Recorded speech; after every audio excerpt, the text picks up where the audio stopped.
Benarkah bahwa keberadaan Gibran di samping Prabowo adalah bagian dari penyelamatan Indonesia oleh Jokowi untuk mengontrol Prabowo itu sendiri? Gak mungkin banget. Gak mungkin. Sangat gak mungkin. Sini, saya kasih teori yang lebih masuk akal dan mungkin dia akan ngeri mendengarnya. Pertama nih ya, kalau Prabowo jadi presiden nanti, ini misalnya ya, yang pertama kali dia akan kuasai pasti pertahanan dan keamanan. Dan itu berarti TNI dan Polri. Orang-orang Jokowi di TNI dan Polri sekarang sudah pastilah akan diganti dengan orang-orangnya Prabowo. Ya jelaslah, Prabowo mana mau dia berkuasa nanti, tetapi di sekelilingnya itu ada orang-orangnya Jokowi.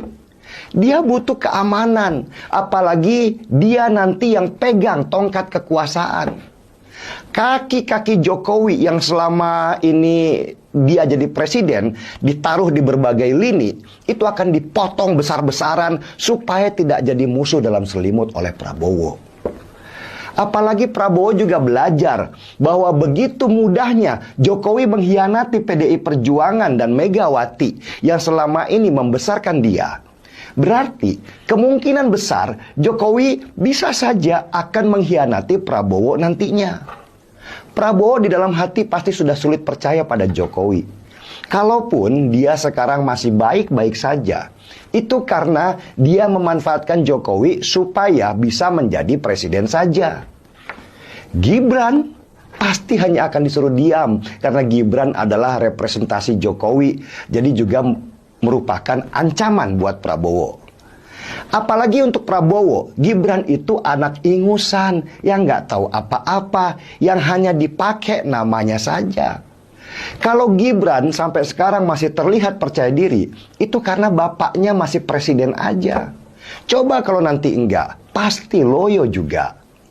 Dan orang-orang Jokowi yang sering ngomong tegak lurus Jokowi, tegak lurus Jokowi, itu hanya punya dua pilihan nantinya, ikut Prabowo atau disingkirkan.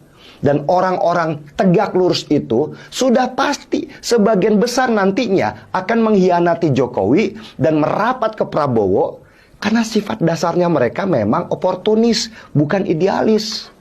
Mereka hanya mencari selamat untuk dirinya sendiri saja. Toh nanti juga dapat kursi komisaris, mau kursi menteri di zaman Prabowo jadi presiden. Mimpi. Di belakang Prabowo itu ada ribuan orang dari partai-partai dan orang lama yang sudah antri sejak lama. Komisaris juga nantinya bukan di perusahaan utama, tapi di cucu perusahaan yang sudah pasti gajinya nggak cukup biayain satu proposal.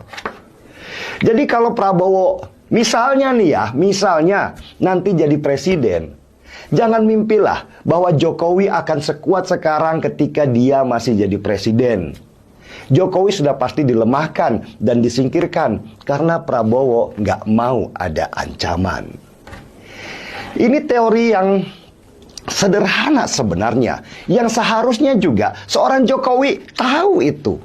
Selama ini Jokowi dikelilingi oleh orang-orang idealis yang mengawal dirinya, seperti Adian Napitupulu yang nggak pernah minta apa-apa tuh dari Jokowi.